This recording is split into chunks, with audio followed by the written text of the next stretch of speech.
and the gate of hell shall not prevail against it. Hallelujah. The church of God is marching on, and the gate of hell will not prevail against it in Jesus' name. As we bring forth what God has asked us to come and share today,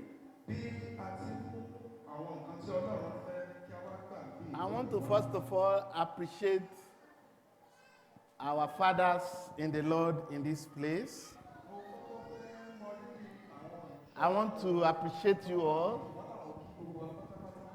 I want to appreciate His Royal Highness for finding time to fellowship with us in this Thanksgiving service. And I want to appreciate my mothers. I'm a part of this family. I'm a son of this family. Some of you might not know me, but I'm a son of this family. Praise the Lord. And I want to tell you that I'm so glad that I'm part of what is happening here today.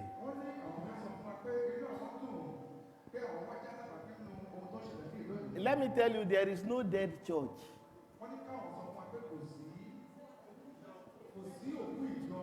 There is no church that is dead. There are only dead people. If the church is alive, it is the people in it. Our father, our daddy, Jolauso, he did his own in his own time. He finished his own work and he left. He left it for you and I to continue the work. If the work dies, it's not the responsibility of our daddy who has gone. But if it's alive, it's also not his responsibility. But if he's going to leave, if the church is going to leave and become what God wants it to be, it depends on you and I. Please listen to me carefully today. Listen to me carefully today. Because I believe God has something to do in this place. I believe God has something that He wants to do in this place. By the grace of God, I have sat one-on-one with our daddy while he was still on this part of the planet. And we sat together and discussed together. And I thank God for the kind of the spirit that God gave to him. And I pray God will give you and I a better place. Because every one of us desires to do better things, isn't it? So I want to pray. Our Father and our God, we thank you for this time. We thank you for the privilege of coming into your presence. We thank you because the entrance of your word giveth light, and it giveth understanding to the simple. We are asking, Father, that you will send us light. And we are asking, Lord, that you will grant everyone, every soul, understanding this afternoon. Give us a humble heart that will receive your word. And your word will liberate us. And your word will bring restoration to our soul. At the end of it all, Father, your name will be glorified. In Jesus' mighty name we have prayed. Amen. Praise the Lord. I'd like to read a few scriptures. I want to begin from the book of Joel. Joel chapter 2. Please, I may not have time to really look deeply into the scriptures. So as we are reading the Bible, please follow with your mind. As we are reading the Bible, follow in your mind. It says from verse 15, blow the trumpet in Zion. Sanctify a fast. Call a solemn assembly. Gather the people. Sanctify the congregation.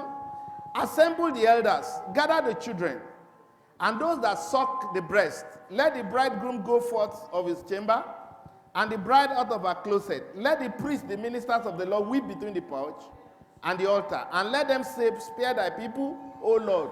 Give not thy heritage to reproach, that the hidden should rule over them. Wherefore should they say among the people, where is their God? Then will the Lord be jealous for his land and pity his people. Yea, the Lord will answer and say unto his people, behold, I will send you corn and wine and oil, and ye shall be satisfied therewith, and I will no more make you a reproach among the heathen.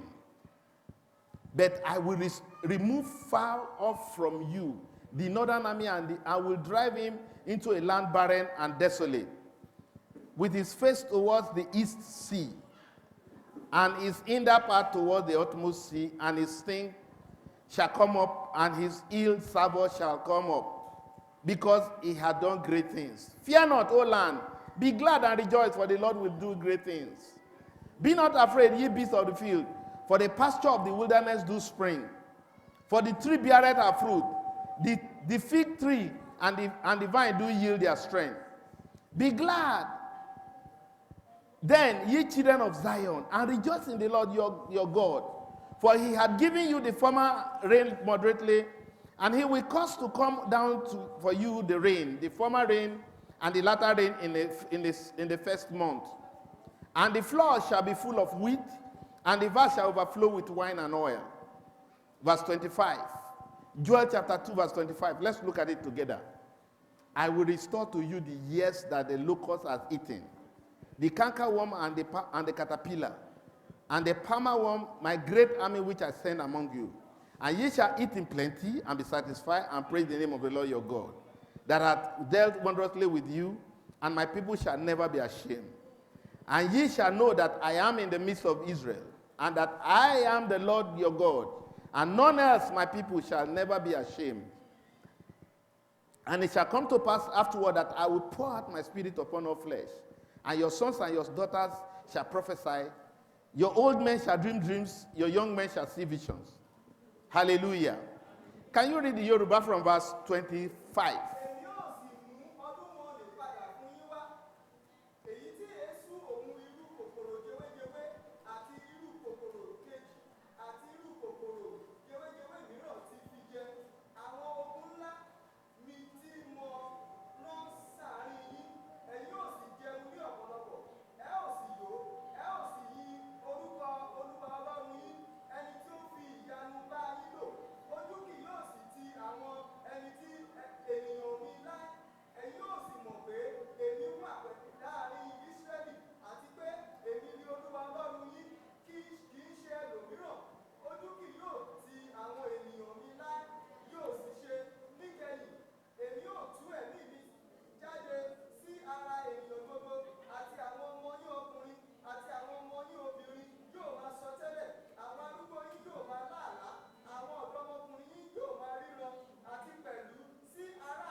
Amen. Thank you, sir.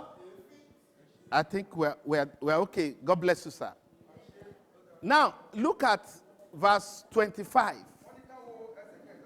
It says, and I will restore to you the years that the locust has eaten, the cankerworm and the caterpillars, and the palmer worm, my great army which I send among you. Please look at it carefully. God said, I will restore you the years. God didn't say, I will bring back all the things that all your goods that the enemy has taken.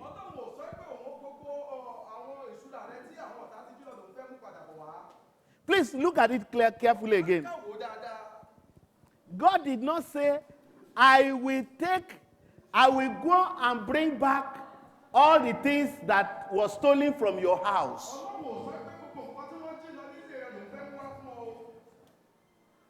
There's a difference between the things that you have that were stolen and your years. Do you know what Satan likes to take? It is not your money that Satan is afraid of. It is not all that you have that Satan is afraid of. Your money the devil is not really interested in your money. Devil has money. And money does not help a man. I mean, if you are looking for what will help you, it's not money. How many people are dying today? Rich, big people with money. That money cannot help them. There is something that the devil is looking for. Yes. If the devil succeeds in stealing your years,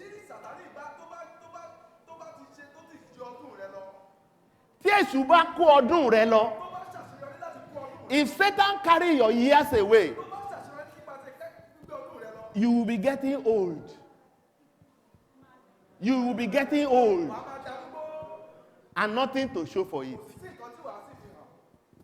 The devil can make you to face one direction that is not the direction that God has called your life for.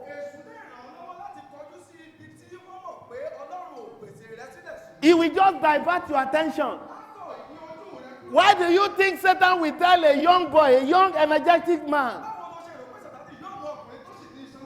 go and be smoking their hemp, take cocaine, do all things that are wrong, and do it with all your strength? You see, what pains me most when I see Satan destroying the life of young people, all that the devil needs to do is to divert you. He will just divert you. You and I are supposed to work together. Satan will just say, you see this what this person is doing. He doesn't want your progress. You better don't listen to what he's saying. Fight her. And God has brought you together to achieve a purpose. That is how you will be battling with the problem between you and that person. And your years will be wasting away. Your years will be wasting away. And Satan will be laughing at you. Or God has given you an assignment. Satan will just show you one stream of a line where money is coming. Money will be coming. And then you will abandon what God has asked you to do. Or God can even give you the word. The word that will change life. Instead of facing the word, your own, you will be the best pastor that is offering. Like Gehazi.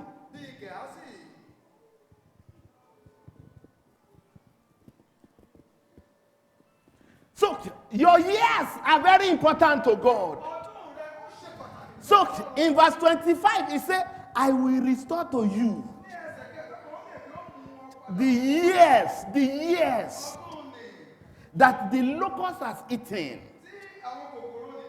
the cankerworm has eaten, and caterpillar has eaten, the palmer worm has eaten.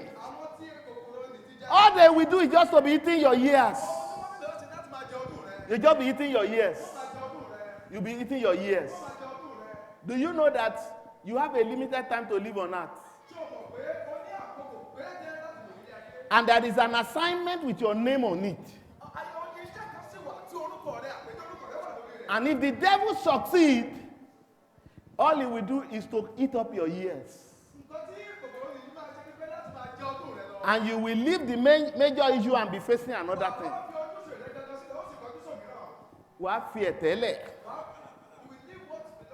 Wàá bẹ̀rẹ̀ sí máa lé làpálàpá kiri. Wàá ní làpálàpá yìí máa pọ̀ o. Ẹ̀tẹ̀ a máa gé ọwọ́ ẹ̀ kan náà. Ọwọ́ tó yẹ kó fi ṣiṣẹ́ kó lè ṣiṣẹ́ àṣeyọrí. So tonight, God is promising you. Are you listening to me? Excuse me, are you listening to me? The church of God, are you listening to me?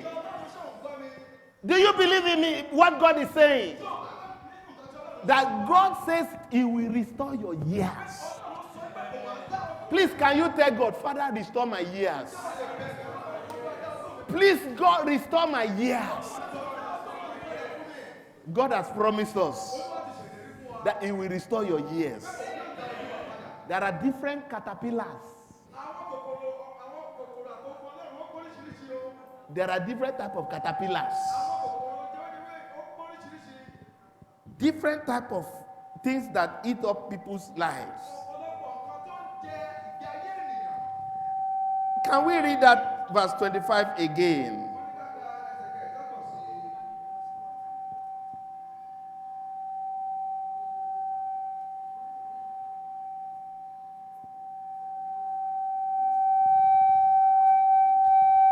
It says, can we read it in Yoruba, one by one? All those things that eat the years. Ó ní gbogbo ohun tí ẹ ti pàdánù ní àwọn ọdún tí àwọn ọmọ ogun mi tí mo rán sí yín ti jẹ oko yín, àti èyí tí èṣù wẹ́rẹ́ jẹ, àti èṣù ńláńlá jẹ, gbogbo rẹ̀ ni ó dá padà fún yín. There are different type of worms that God was talking about here. There is the canker worm. There is locust. And there is caterpillar. And there is palmer worm. A great army that God said, I'm the one that sent it. It is God that sent those things that eat up the years of His people. Why will God send an army of destroyers to His people? Who will go and send things that will destroy his own farm?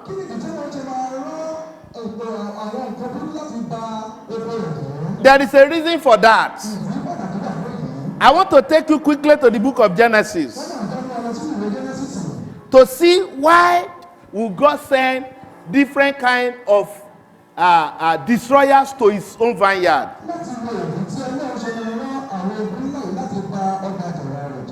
Hallelujah. Can we quickly go to the book of Genesis chapter 1 verse 26 to 28?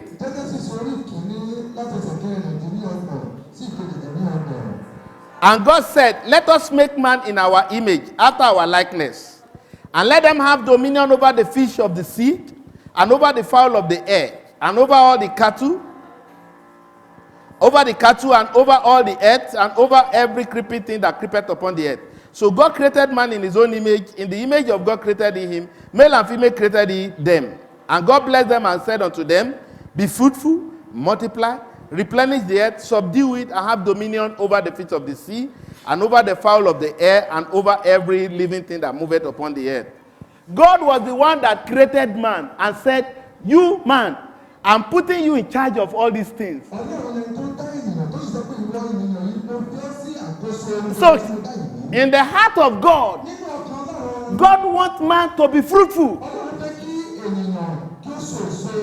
God wants man to be fruitful. God is interested in the fruitfulness of every man that He has made. So why will now God send caterpillar and palmer worm to come to eat them up? Why will God send caterpillars to destroy the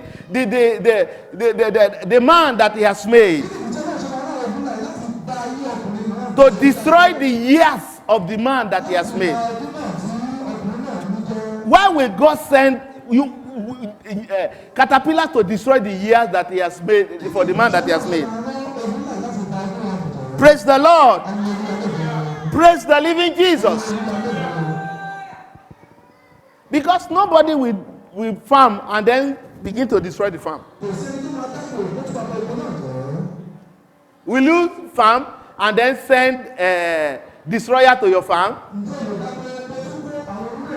Nobody will send destroyer to his own farm. But God decided that his own army will come and destroy the years of his people.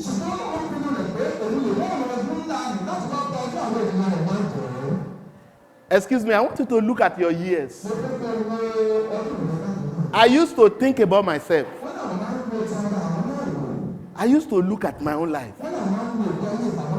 I said, God, how has my life been useful? How have I been able to achieve what you have called me to do?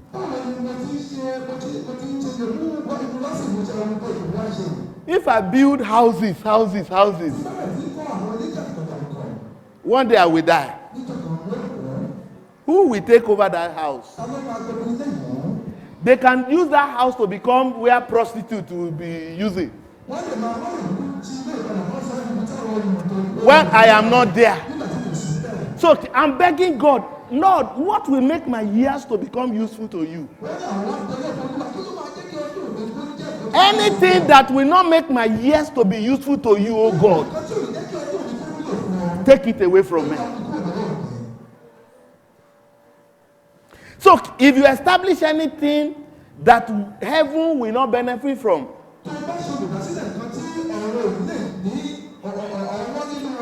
you have only succeeded in wasting your years. And the devil has helped you to waste your years. So today, why will God send destroyer to his own farm, his own land? Let me show you a scripture. In Jeremiah chapter 30. I want to read from verse 14. Jeremiah chapter 30. Jeremiah, the book of Jeremiah chapter 30. Verse 14. It says, all thy lovers have forgotten thee. They seek thee not, for I have wounded thee with the wound of an enemy. With the chastisement of cruel one, for the multitude of thy iniquity. Because thy sins were increased. God said, I wounded you. Because of the multitude of your iniquity. I was reading my Bible.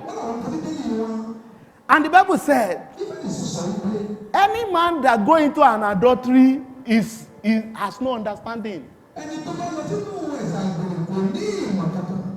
Because he destroys his own soul. Adultery will destroy your soul. The Bible says, anger is found in the bosom of a fool. You see, the word of God is so rich, it's so clear. God said, I have wounded thee with the wound of an enemy. How does the enemy wound? If your enemy comes, how does he wound you? So that you will survive it? Excuse me, can you answer me? If the enemy wants to wound you, how does he wound you? He will just do something small, simple, isn't it? Huh? God said, I have wounded thee with the wound of an enemy. Can you read it for us in Yoruba? Verse 14. Gbogbo àwọn olùfẹ́ rẹ ti gbàgbé rẹ. Wọ́n kò tẹ̀lé ọ. Torí ìlú ọ̀tá lèmi ó lù ọ́. Èmi á lù ẹ́ bí ọ̀tá ṣe máa lù ẹ́. Torí kí ni o? Yes. Ìnà aláìní àánú. Nítorí ọ̀pọ̀lọpọ̀ àìṣedéédéé rẹ. Nítorí ẹ̀ṣẹ̀. Excuse me, nítorí kí ni bá ń dẹ́ṣẹ̀ lọ bẹ̀rù o? Bẹ̀rù fún orí ara rẹ ni o. Tó bá ń jókòó níbi tí ìjókòó àwọn ọlọ́gbọ́n tó bá ń ṣe wèrè. If you sit in exalted seat and you begin to practice iniquity,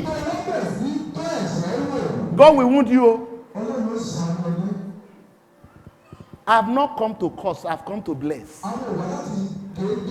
But I will not tell you like a soothsayer. It's a soothsayer, we say it is well with you, it is well, it is well, it is well. When you go to hellfire, will it be well?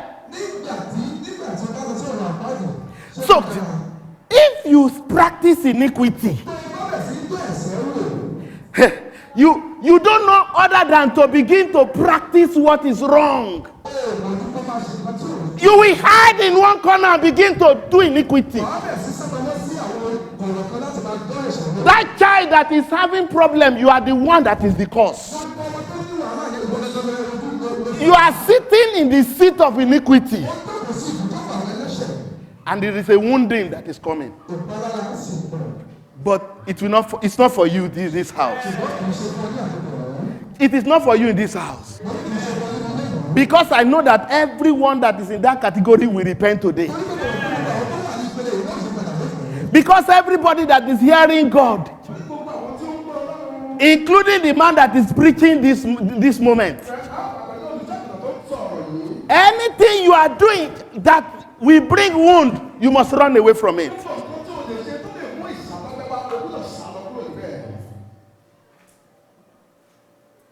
Because what God is promising us is restoration. God said He will restore the years.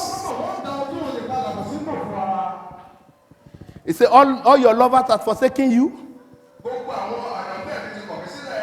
They don't seek you anymore.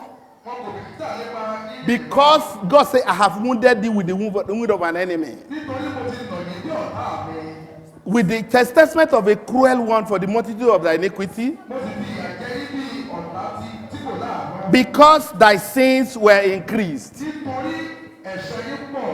Verse 15, Jeremiah chapter 30, verse 15. Why cry thou for thy affliction?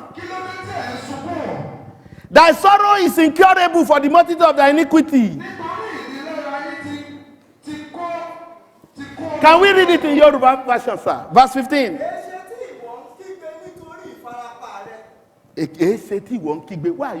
Why are you crying because of your affliction? You will become incurable. Yes, sir. Your sins are increasing. That is the reason why God will send destroyer to his own farm. I want to show you what God wants to restore you from. The theme of this anniversary shows that God has something to do with this land. It shows that God has something to do with this land. And when God wants to walk, He must first of all clean the place. He said, let anyone that bear the vessels of the Lord depart from iniquity. So if God wants to walk, He will sanitize the place first. He will sanitize the place. And then he will restore. He will restore. So you must know what God is taking away from you. So as God is planning to bring glory back into his temple, as God is planning to bring glory back to his temple, so that you will not go back to the former things. So that you will not go back to the former things. God has to show you what you have, where you have fallen, so that he will restore. I'm not the one that told you restoration. I'm not the one. But what caused the need for restoration? You must know it. Our elders, in Yoruba, our elders, they said if a child falls, he will just get up and scatter. But if he's a wise man, if he's an elder, he will look around. What caused me to fall? If the elder does not look, àgbàyà ni o. Ó ti máa ṣubú lẹ́ẹ̀kan sí. That is the reason why you need to look at what caused the need for restoration.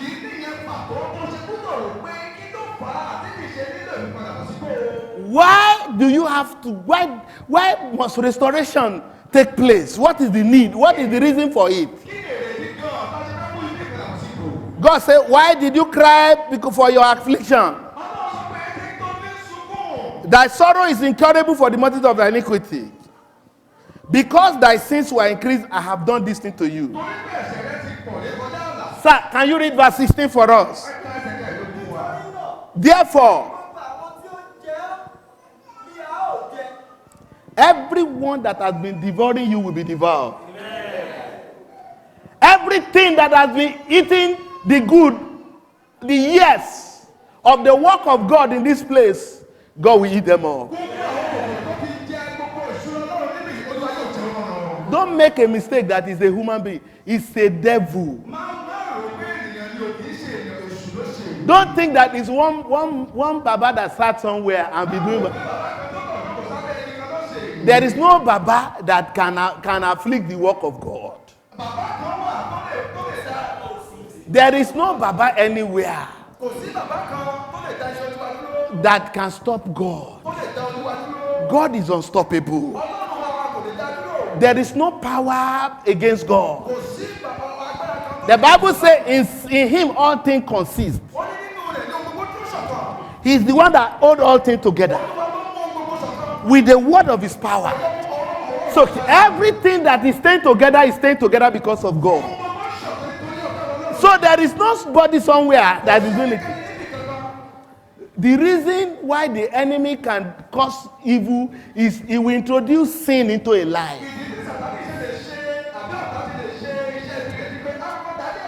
He will introduce sin into a life. And sin is his own SIM card.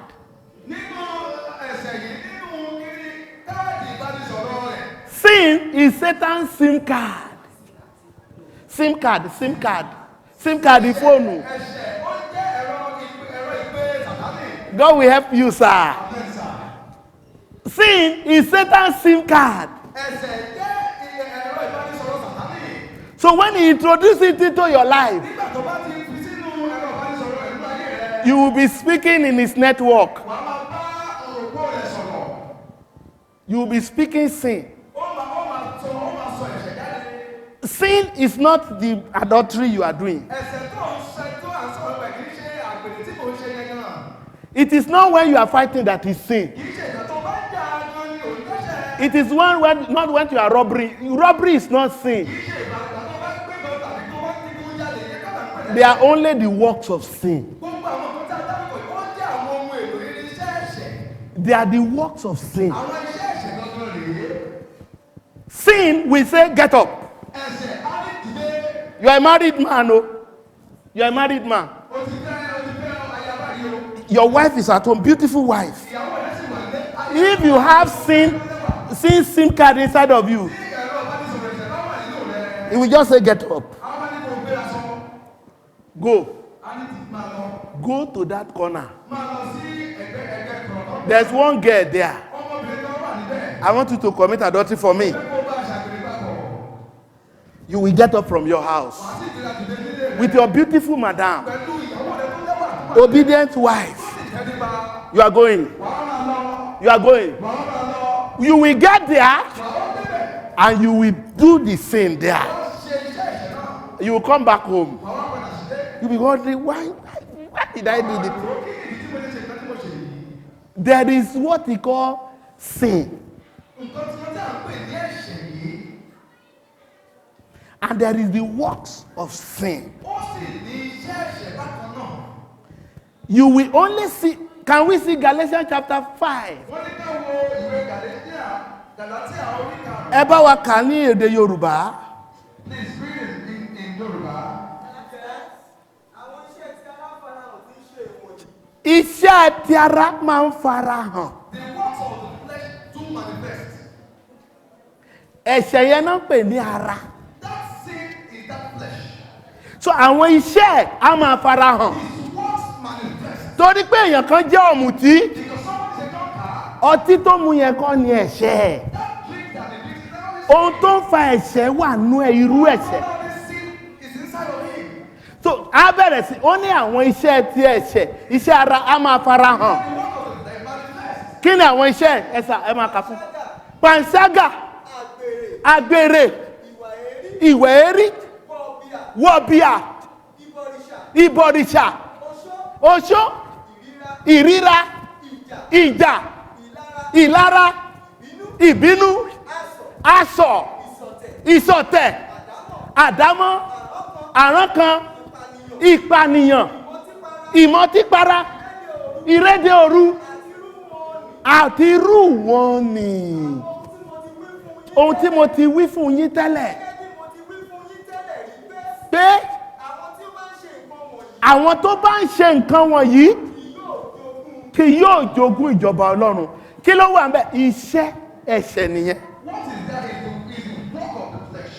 The sin, look at 1 John chapter 3. 1 John chapter 3. Can you read for me?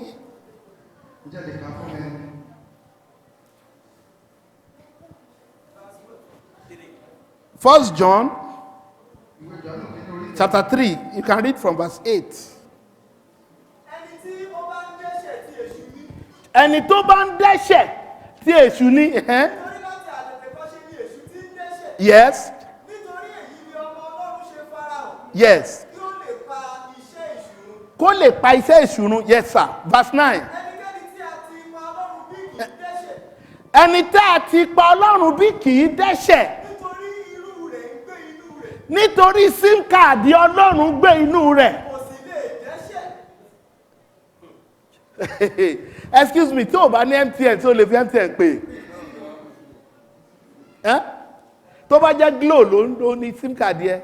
Tí o dẹ̀ ní double SIM o. Ṣé o lè pè, tí o lè fi MTN pè?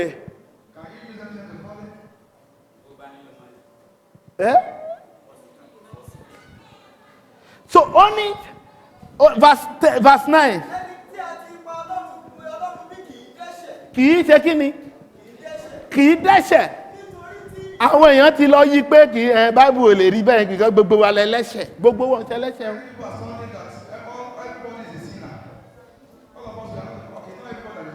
Àìmọ̀ ọ̀rọ̀ Ọlọ́run ló máa lè jẹ́ kó sọ pé gbogbo wa la ti dẹ́ṣẹ̀. Gbogbo wa pátápátá la ti dẹ́ṣẹ̀. Ṣùgbọ́n Jésù ó ní nítorí ìdí èyí ni ọmọ Ọlọ́run fi fara hàn. Láti ṣe kí ni sà? Ó ní àpò orúkọ rẹ̀ ní Jésù nítorí kí ni o? Nítorí pé kí ni o? Yóò mú àwọn ènìyàn tirẹ̀ kúrò nínú ẹ̀ṣẹ̀. Ó ní ẹ wo ọ̀dọ́ àgùntàn tó láti ṣe kí ni, tó láti wá ṣe kí ni o? ló ti wá mú ẹ̀ṣẹ̀ ayé kúrò. So tí Jésù tó o bá sì jẹ́ ẹlẹ́ṣẹ̀, a jẹ́ pé Jésù ò tí ì bá ẹ pàdé. So when a man is living in sin and you are practicing the life of sin, you have the seed of sin in you. But Jesus Christ came to destroy it. Jesus has come to destroy sin. And what will Jesus do if he wants to restore glory into your life? You have to submit to him. You have to stop all your religious practice.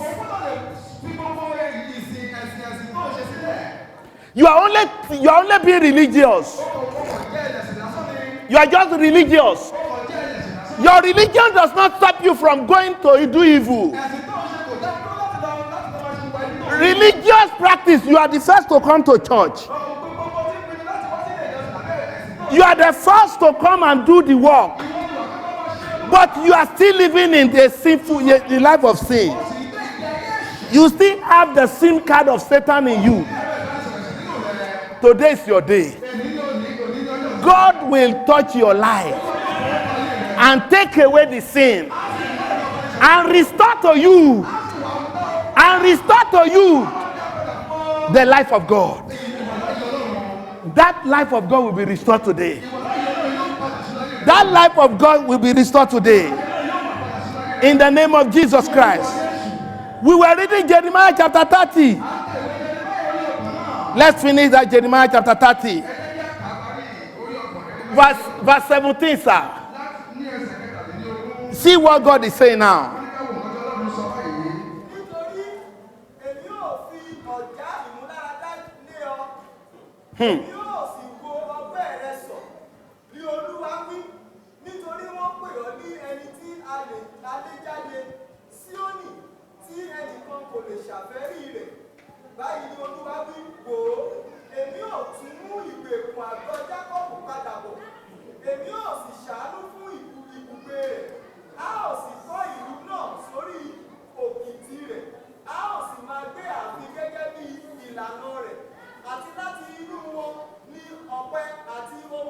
Ọpẹ́ láti inú wọn. He said, out of them shall proceed thanksgiving.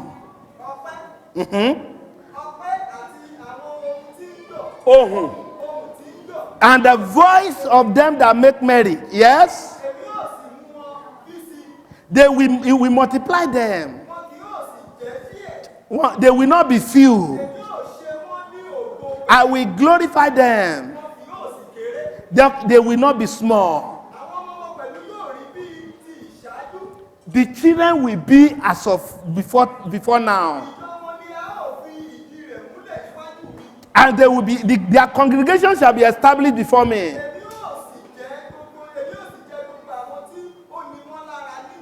God says he will punish those who oppress them. I can't hear your amen. Amen. That is the promise of God. That is the promise of God. And God will bring back the captivity of Jacob in Jesus' name. God will bring back the captivity of his people in Jesus' name. How will he bring it back? When each and every one of us begin to repent and begin to turn back to the Lord. I want to close here now. I don't want to bore you further. But I want to tell you that God is restoring this land.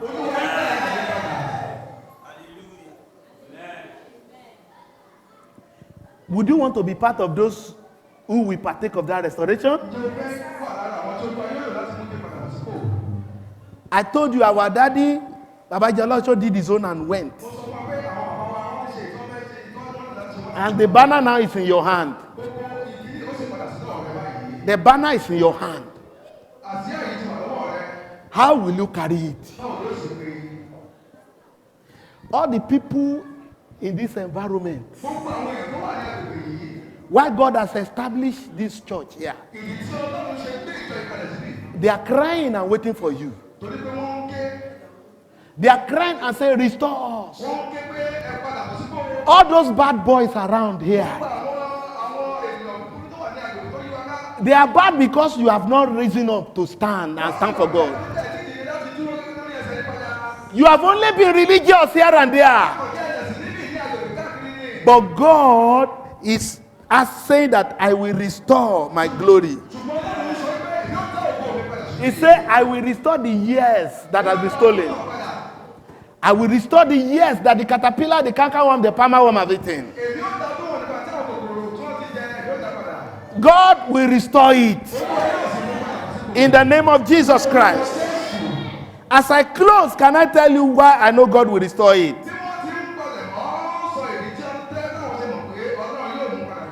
Can you read Job 14? Read from verse 7. Job 14 from verse 7. Can you read for me, sir? Job 14 from verse 7. For there is hope for a tree.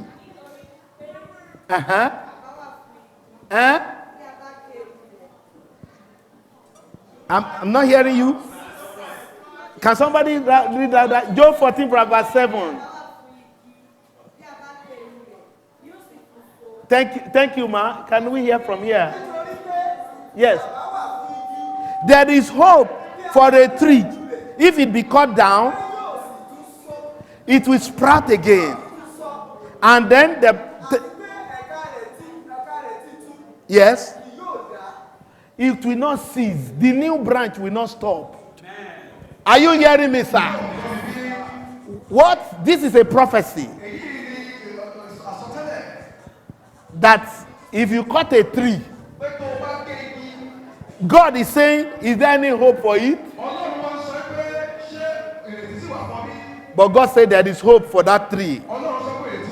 It will sprout again. And the tender branch thereof will not cease. Tender branch thereof will not cease. There will be tender branches to be shooting up from here, from this moment. Tender branches will be shooting up. It will be shooting up. All the small boys we are looking at, they will carry this banner.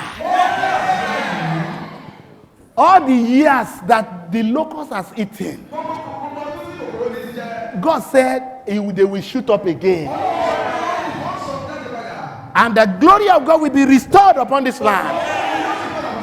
In the name of Jesus Christ. It will happen when you and I begin to repent. When you begin to repent. Stop the religious practice. We are just going to church.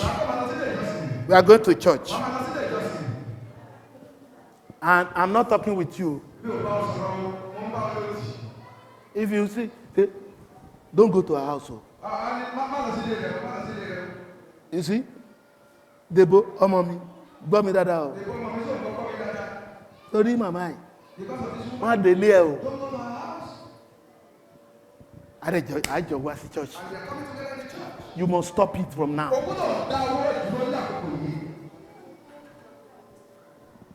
Wo sórí àǹtí. Òun ló wà nídìí gbogbo kíní yẹn o. Kíní tó wá yẹ tó tí ì nìyẹn. Ó ní. Tó bá ti rí kó mọ lójúmọ́ dá mọ́. Ẹ lè wá tẹ́ dúró fún o. Ẹ̀yin Ọlọ́run ta ni? Tọ́lọ̀ àtẹwọ́ gbàrú ẹ̀. There is death in the pot. That's what God will say. Ikú wà nínú kòkò yìí o. There is death in the pot. When you and you, there is quarrel. And you are coming to the house of God. That is bad. That's how the people that serve Baal behave.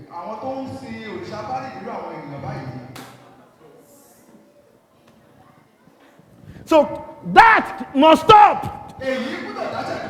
So that God's glory can be restored. All these children, they want to board, they want to start doing the work of God. What are you showing to them? What are you telling them? Nǹkan tó ń wí létí wọn. God said these little children, they will come up. Ọlọ́run sọ pé àwọn ọmọ yìí wọ́n dìde. He said they will not stop coming up. Wọn ò sì ní dẹ́kun àti dìde. The children of Israel, Gbogbo àwọn ọmọ Ísírẹ́lì. God was fighting their battle for them. Ọlọ́run bá wọn jagun mọ̀. God was giving them manna every day. Ọlọ́run fún wọn ní oúnjẹ mọ́tà ní gbogbo ojoojúmọ́. They would take in the morning, take in the night. Láti ọjọ́ sí ìdàgbà. They were eating the food of angel. Wọ́n jẹ oúnjẹ wọn gẹ́lì. But God was happy with them. Ṣùgbọ́n inú Ọlọ́run dùn sí wọn. Was God happy with them? Ìjọba Ọlọ́run dùn sí wọn bí. God was only waiting for them to be going round and round Ọlọ́run ṣàpèkọ́ kò máa yípo. so that they will get old and die. Wọ́n lè darúgbó kọ́ sí ìkú. God will fight for them if enemy come to attack them. Àwọn ọ̀tá bá wọ́n láti kọjú ìjà sí wọn. God will fight the enemy. Wọ́n sì bá àwọn ọ̀tá náà jà. But they were doing like this Ṣùgbọ́n wọ́n pọ̀ ìlú kan náà ní 40 years ogójì ọdún because of their life. nítorí ayé wọn.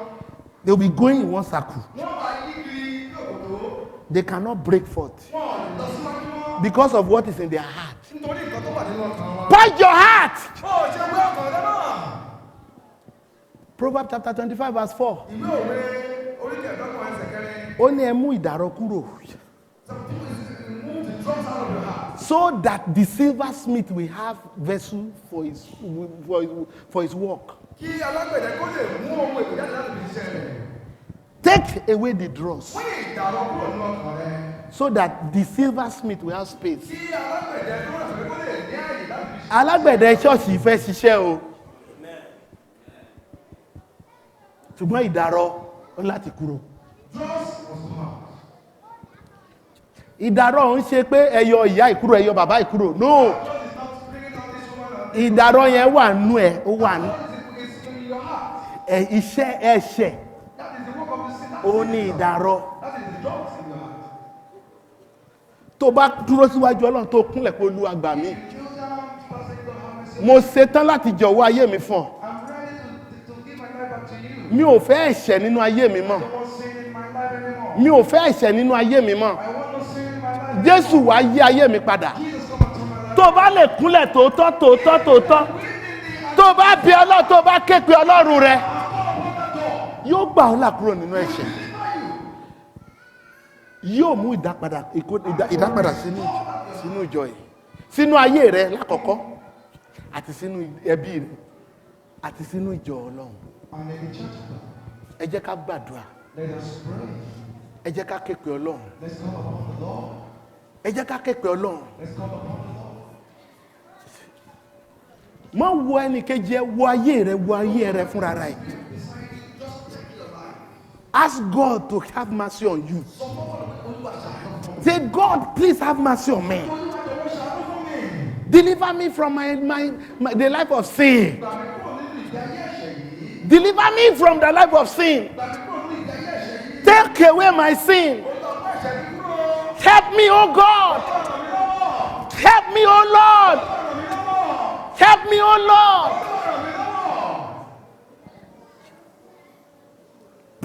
Pray, my brother, my sister, my mommy, my daddy. Pray and ask God to take away the sin so that restoration can come to your life and your family and the church. So that restoration can come to you, the family. So that restoration can come to this family. 50 years ago, God began this great work in this place. How many churches have folded up since?